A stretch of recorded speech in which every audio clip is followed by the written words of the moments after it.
College romance? তার মানে আমার বড়দা ভাই তোমার ফার্স্ট নয়, ওর আগেও তোমার বয়ফ্রেন্ড ছিল। ও বাড়িতে পাওয়া গেলে তাও একটা কিছু ভাবা যেত, কিন্তু এ বাড়িতে আমার কলেজ টাইমে লাভ লেটার কি করে আসবে, কেই বা পাঠাবে, কিছুই তো বুঝতে পারছি না। আমি কি জানবো? অদ্ভুত কথা বলছো তো। আমি জানলে কি তোমাকে বলতাম না? এই চিঠিগুলো কে লিখতে পারে? আমি কি আদৌ তাকে চিনতাম? আলাপ ছিল। দেখি তো এটা পড়ে।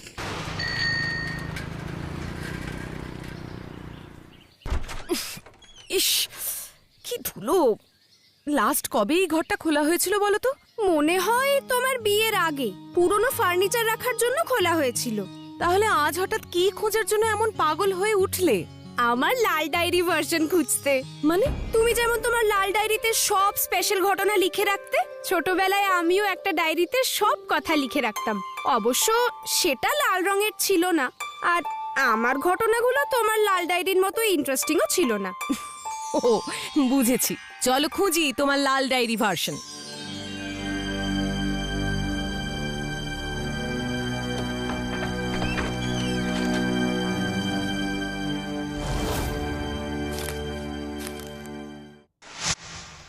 এটা কিসের বাক্স? দেখো তো মনি, এটাতে তোমার ডায়েরি আছে কিনা।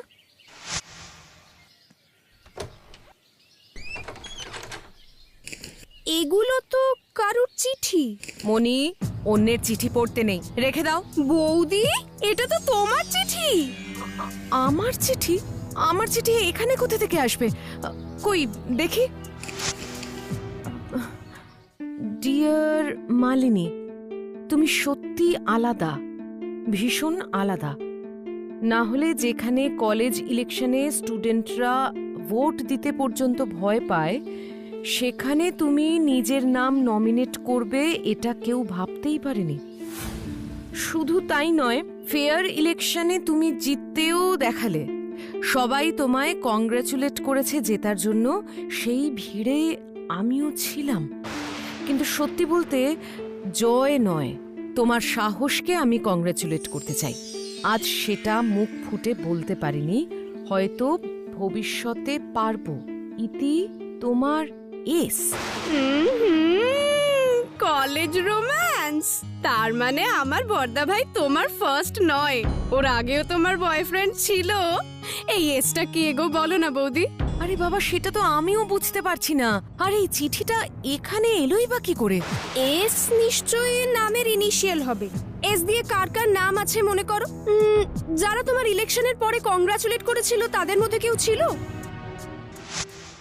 হ্যালো, বেরিয়ে গেছে? কে জিতেছে? Thank you. রেজাল্ট কি বললো স্যার? মাত্র 673টা ভোট বেশি পেয়ে এবছর মালিনী মিত্র কলেজ ইলেকশনে জিতে গেছে। অসম্ভব। সম্ভব। মনে যদি সাহস থাকে আর প্রচেষ্টা যদি সৎ হয়, তাহলে হিমালয়ের মতন বড় বাধাও অতিক্রম করা সম্ভব। Congratulations Malini, you are genius. Malini, Malini আমরা জিতে গেছি Malini. Yes, congratulations. You are great, Malini. Just unbelievable. কি গো বৌদি, কিছু মনে করতে পারলে? না, আসলে সেদিন তো অনেকেই শুভেচ্ছা জানিয়েছিল। তাদের মধ্যে এস দিয়ে কারোর নাম ছিল না?